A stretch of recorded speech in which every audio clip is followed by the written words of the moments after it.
Happy Thanksgiving, everyone. You know, Thanksgiving to me isn't the same without watching the parade on mute on the TV and listening to Alice's Restaurant on YouTube. I mean, to me, that's just the beginning of Thanksgiving. That's what makes it great. And of course the dogs fussing and whining and growling in the background. You may hear that a lot while I'm recording these stories. So, and a cat wanting in. Lord, I tell you.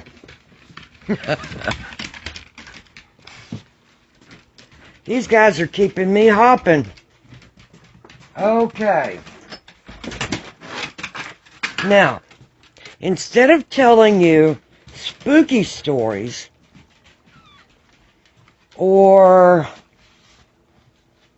something kind of morbid or sad, I decided to do my Thanksgiving special today by telling you funny stories that have actually happened to me. Yeah, welcome to my world again. But you know, everybody's got sad stories for Thanksgiving.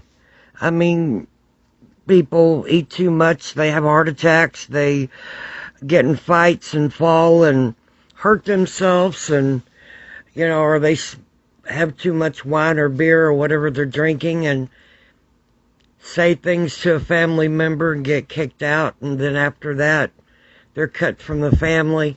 I've heard those kind of stories. Thank God I haven't had to deal with that. I have had a few sad stories that have left me many, many years later with heartbreak still. But I choose to look at the funny times. I was talking to one of my subscribers that's a friend of mine last night, and told him I was, thinking about some funny things that happened to me on Thanksgiving years ago, and I was thinking maybe to put him in a video, ask him what he thought. And he said he was laughing so hard when I was telling him some of these stories, and he said, you got to do this, because you got to put the stories out there, because after people eat, they want to just sit around, and this would be great for people to listen to.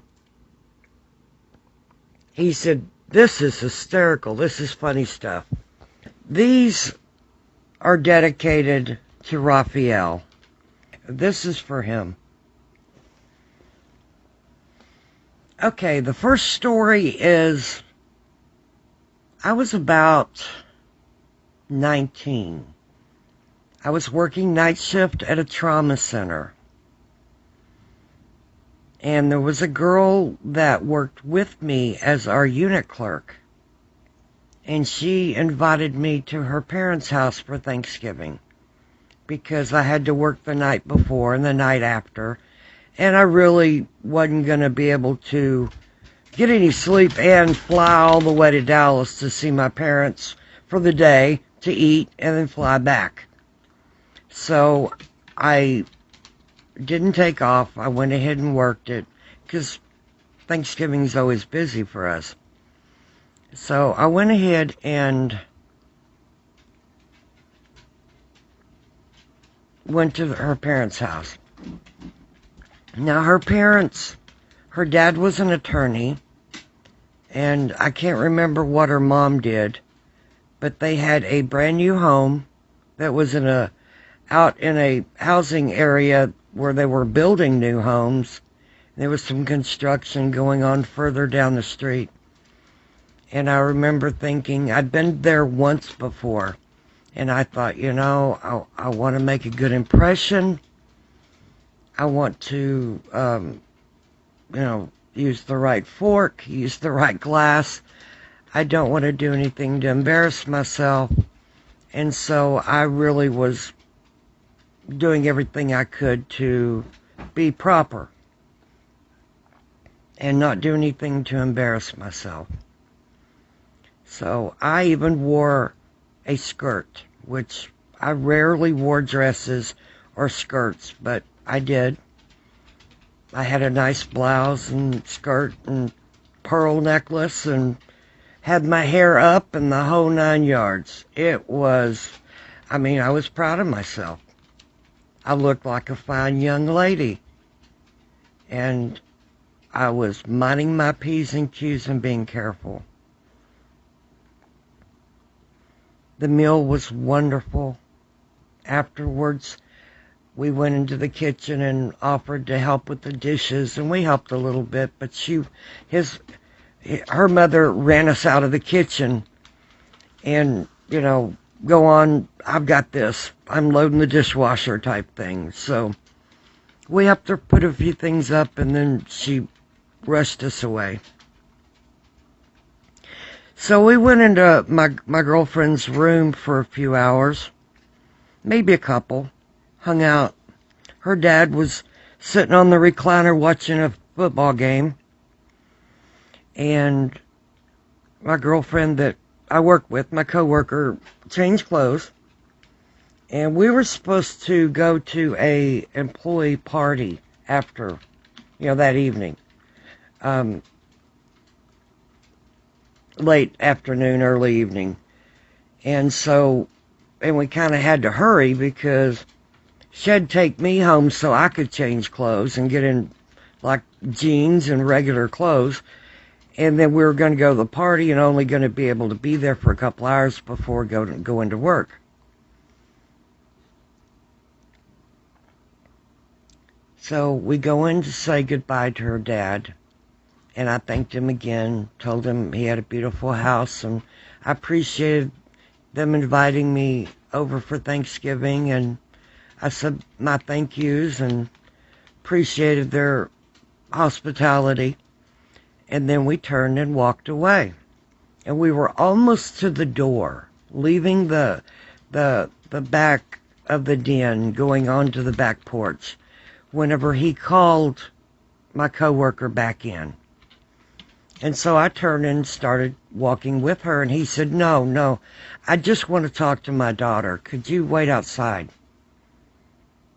And I thought, my God, what did I do? I was dressed appropriately. I was careful with what I said. What did I do? So I went out and stood on the back patio by her car and waited and waited. It seemed like forever. It was probably only 2 or 3 minutes maybe, but it seemed like days. And I was almost in tears. I had worked myself up to where I was like freaking out, thinking, I used the right fork. I didn't ask for, anything. I thanked them. I was polite. I even offered to help. What could I have done that would have been wrong? And I was just like beside myself upset. My coworker came out laughing. And she wouldn't even tell me what she was laughing about. And that made me even more upset and kind of angry. And we got in the car, and she kept shaking her head and saying, yeah, he told me I could tell you or not, but I've got to tell you, I think. And I said, tell me what? What did I do? What was wrong? And she said, when you turned and we walked out, he noticed that your skirt was in the back of your pantyhose. And you were mooning everybody.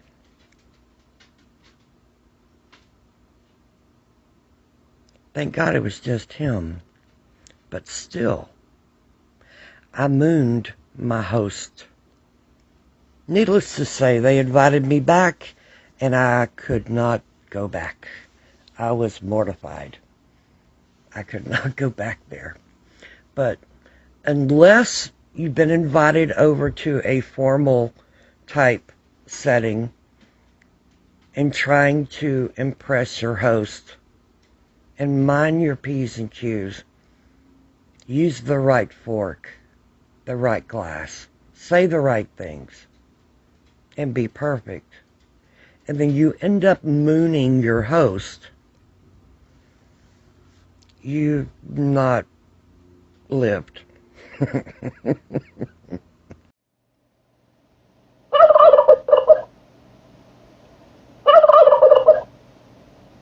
Okay, a few years later, several years later, I'm married. We get married in October. We moved to an Air Force base. And since we got there literally less than a month before Thanksgiving, his squadron,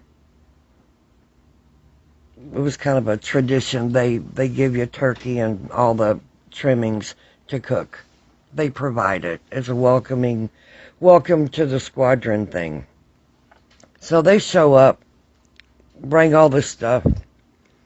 And so I've got all this stuff, and I'm looking through my cookbooks. I'm calling my mom, trying to figure out how to do everything. So she says, you got to defrost the turkey. Asked me what kind it was, and walk me through it. And she said, okay, the morning of, get up early, and then, peel the plastic off, you open it up, and you take the innards out. And I said, okay. And she said, you pull the neck and everything out. So I go to do that. Of course, my husband gets up as well, and he's excited because, he's married, he's a newlywed, we've got a house on base, and here I am cooking a Thanksgiving meal, and, we're all excited. And he's standing over my right shoulder. I've got the phone in my left hand because I'm right-handed. And Mom said, now put your hand down into the turkey cavity and take out the bag that's got the giblets and stuff in it and take out the neck. I said, why would the neck be in the turkey? And she said, well, that's how they do it. Take the neck out. So I went to pull the neck out and automatically doubled over and started puking in the floor. I am not kidding. I really did. And he was like, oh my. And I think it was, I don't know if he was more freaked out about me puking in the floor or the fact that I pulled out something out of a turkey that doesn't look like it belonged anywhere near anything that you'd eat. And I put the phone down the counter and ran to the bathroom and finished puking and got paper towels and come and cleaned up the floor. And he had moved the turkey over to the other side of the sink away from the spot in the floor. And he was on the phone with her, and she was talking him through it on how to do things. You baste it with butter and you wrap it a certain way and all that. And so he had to do that part. I was just done at that point. I mean, Mom finally, or I got on the phone finally with Mom, and she said, well, what did you think it would look like? The neck. And I says, well, I don't know. I never really thought about it. I said, but that looked like aborted fetus or something. And unfortunately, I'd seen those kinds of things working at the trauma center. And to me, those kinds of things had nothing to do with food. And so that's why I completely lost it. And she was like, yeah, no, that's what that stuff looks like. And yeah, it tastes good later, but yeah, you just gotta deal with it. And I was like, yeah, I don't think so. I'll buy it already cooked or pay somebody to cook it. And she just laughed at me and she said, "You'll get used to it." Well, fast forward, it's cooking. I don't have it that he dealt with all the stuff that needed to be put away so I wouldn't puke anymore. And I got busy with cutting the potatoes and boiling them and mashing them and cutting up onions and pickles and boiled eggs, boiling them and cutting them up and putting them, making potato salad, making deviled eggs. Made pea salad. I made a fruit salad. I started making my green bean casserole. I got my yams out and cooked those and then put the marshmallows on the top and stuck those in there to brown, and man, that house smelled good. You could literally smell each dish that I was cooking, and the smells just built up. The whole house smelled great. I mean, it was driving me crazy, and I was able to sample some of it, and it smelled so good. Well, it's ready. Fast forward 3 or 4 hours, it's ready. And he's like just chomping at the bit. When's it ready? When's it ready? Is it done yet? So I tell him just a minute, and then I start putting everything away. I actually wrap it in foil. I had it on the table originally, but I wouldn't let him in the kitchen.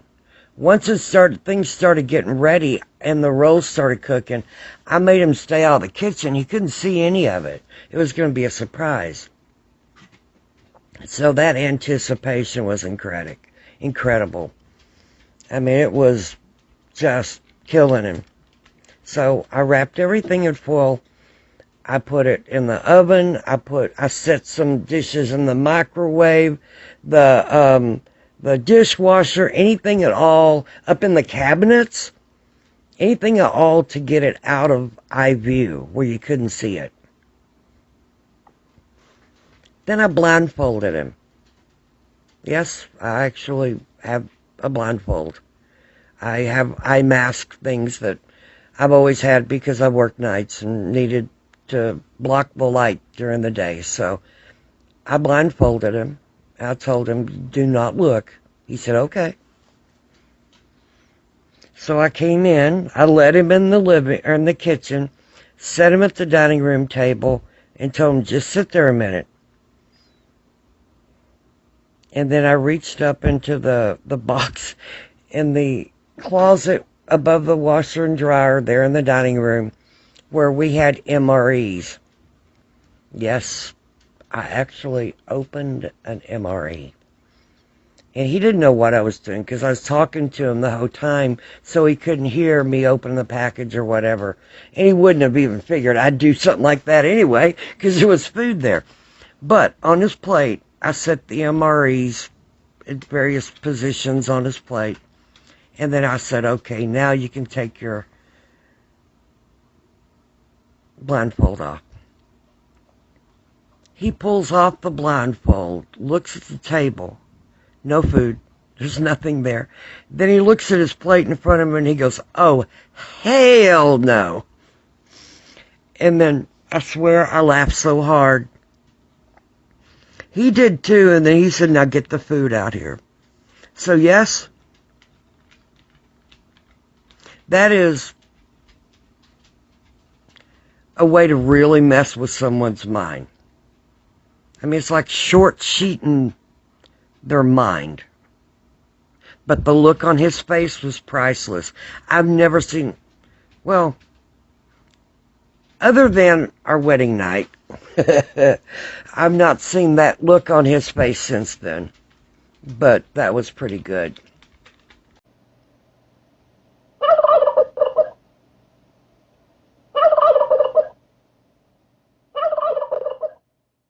The next story goes back even further.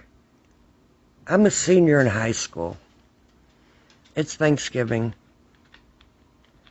and I'm asleep. I mean, I'm sleeping hard. I'd been up late the night before helping Mom prepare a few things that need to be peeled or boiled or whatever the night before, so she wouldn't have as much to do the next day. So I helped her a little bit the night before. And I stayed up late, then went to bed. I was sleeping. And I heard her in the kitchen. And I knew she was up and cooking because I could smell something. But again, I was sleeping. And I didn't want to get up yet.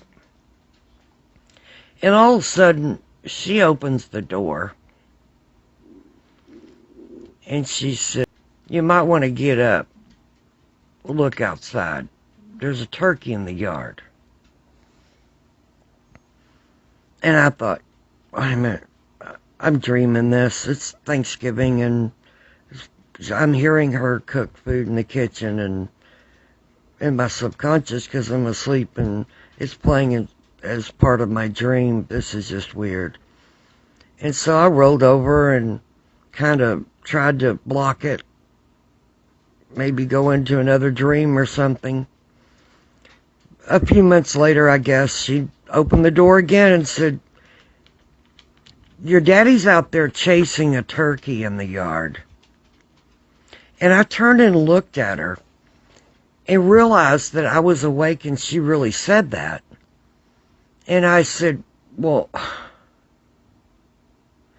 Miss Nar wouldn't be here on Thanksgiving." And she laughed and said, "No, it's not your school teacher. It's a real turkey."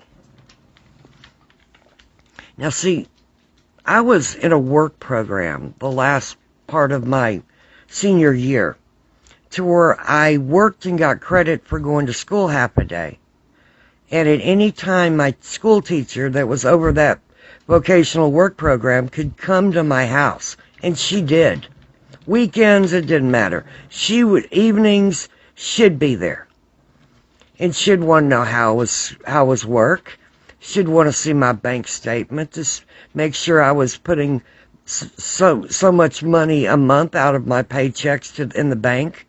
I mean, all that was part of the agreement in the work study program. So at any given time, she would just show up. And I had all kinds of names for her. Mom even had a few. And so I thought when she said there's a turkey in the yard, it was my teacher. But then when I realized, no, she's really saying that, I'm awake now, and what? And I rolled her, she said, "Look out the window."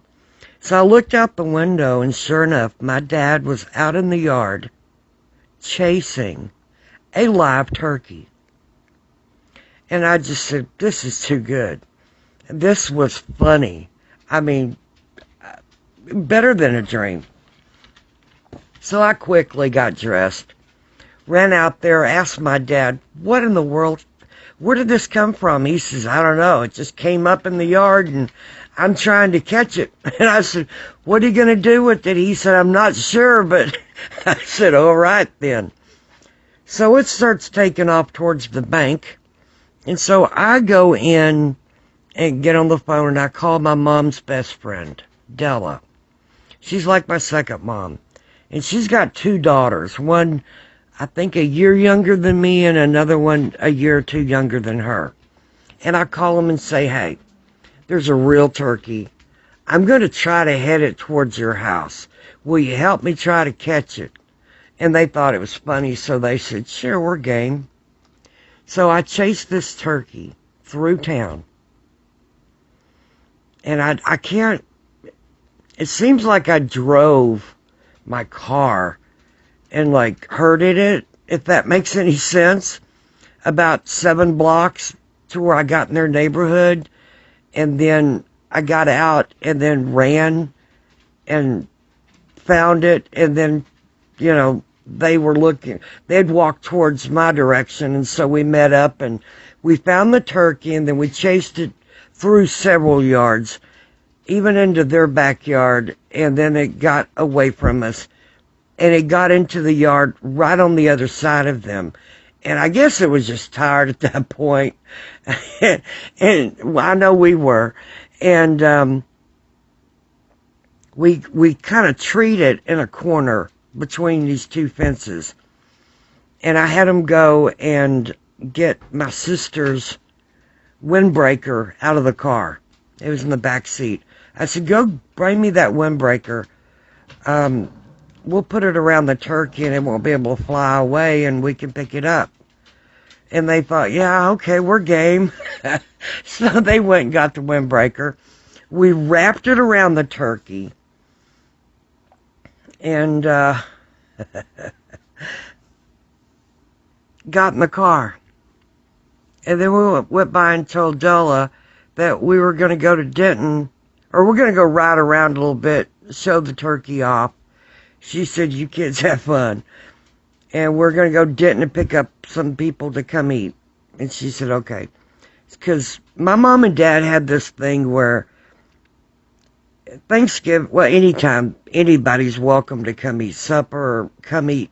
If they're hungry, they can show up. Mom would fix them a sandwich. But especially holidays. If it was Christmas, Thanksgiving, New Year's, Easter, any of those days, if anybody couldn't go home or didn't want to go home, or to be with family or friends, they were welcome to come over there. No matter who they are, what age, nothing, just come. They're always welcome. And I did that every holiday. I was always going into Denton and picking up friends, because we lived in Crum, a small town outside of Denton.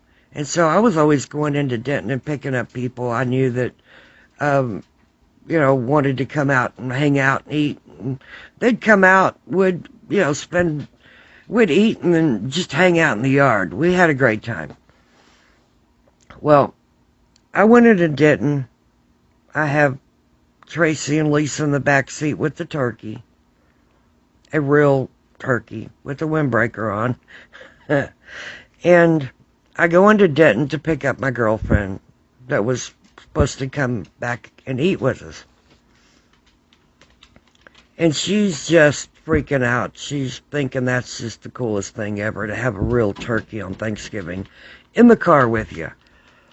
And so we stop at I stop at 7-Eleven to get me a Big Gulp. And as I'm in there, I notice there's a college guy. And now, again, I'm young. I'm like 17 at that point. I think I was 17. Because I had a birthday just a few months later. And I think I was 18 when I graduated high school. 17 or 18. So I'm young. And he's probably 5, 6 years older than me. And he's got a frozen turkey dinner in his hands.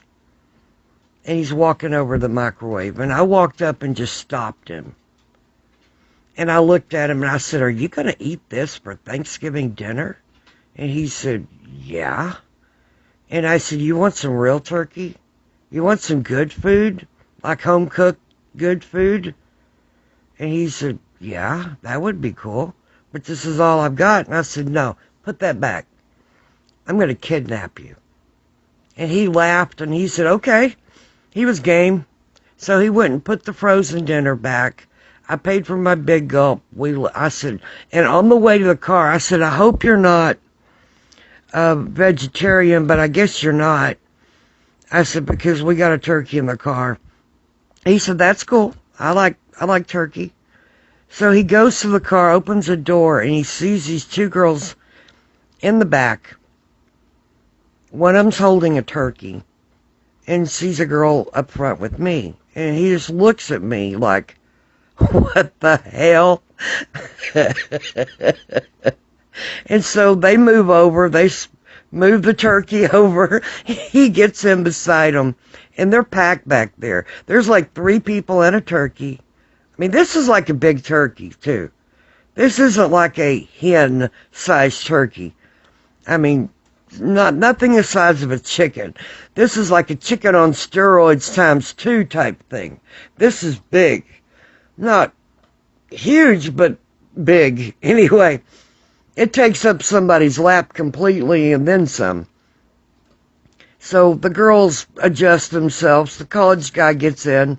I don't remember his name. I didn't really know him. I just saw him at the 7-Eleven and kidnapped him. But he gets in, and we're driving around, getting to know each other. And people are driving by us, and they glance over, and they do a double take, and the girls roll down the window so the turkey can stick its head out the window. And we're having fun with this. So I go through the drive-thru at Jack in the Box and get somebody else a drink that didn't get out of the car and get one at 7-Eleven.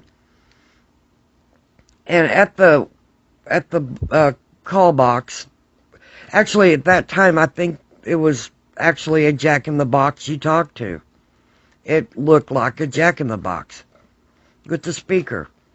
And I told him, I said, well, do you happen to know what a turkey would want? Because everybody's going to have a drink now but the turkey. And they couldn't quite understand what I was saying. And she said, I don't know what is good with turkey, but probably anything. And I said, no, what would a turkey drink? And she said, what? Come up to the window.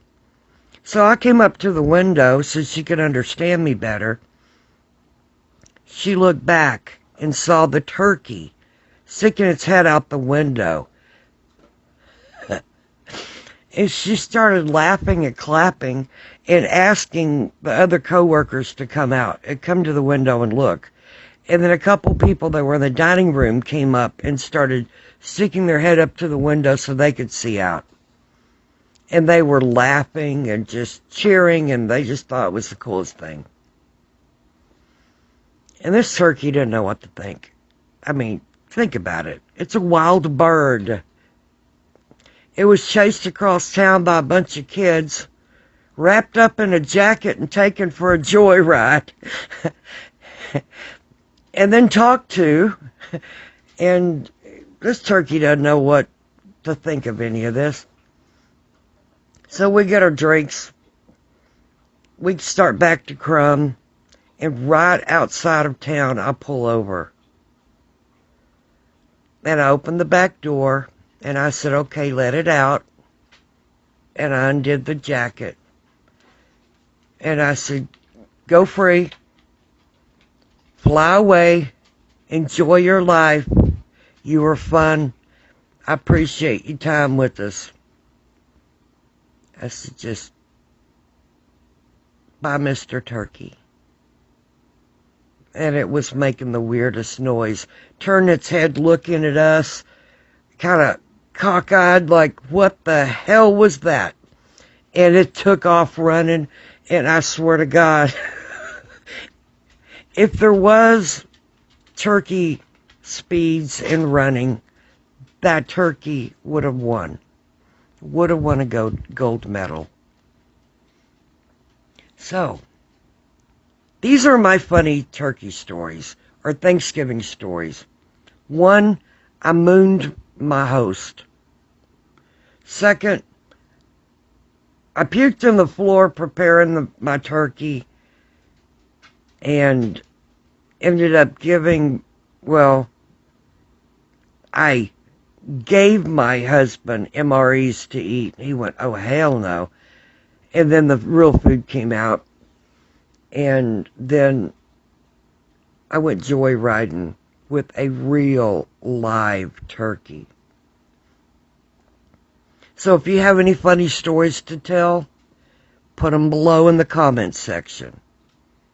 Because these things really happened to me.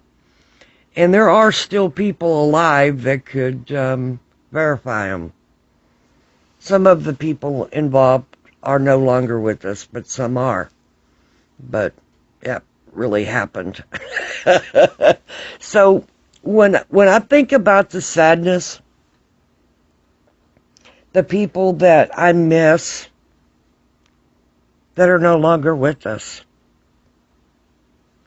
and for Thanksgiving, and the dinners, the arguments, the stuff, the stress. It makes me want to just go to bed and forget this Thanksgiving. But this year instead I decided, I'm going to look on the happy side. I'm going to look on the bright side because I know I can't be the only one out there with funny stories. Something funny that happened on Thanksgiving. Well, there's 3 of my 4 stories. I'm not telling you the other. But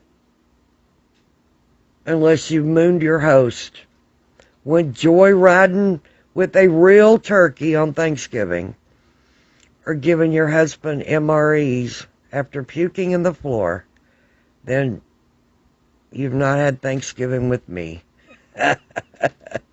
Happy Thanksgiving, guys. I'm thankful for my family.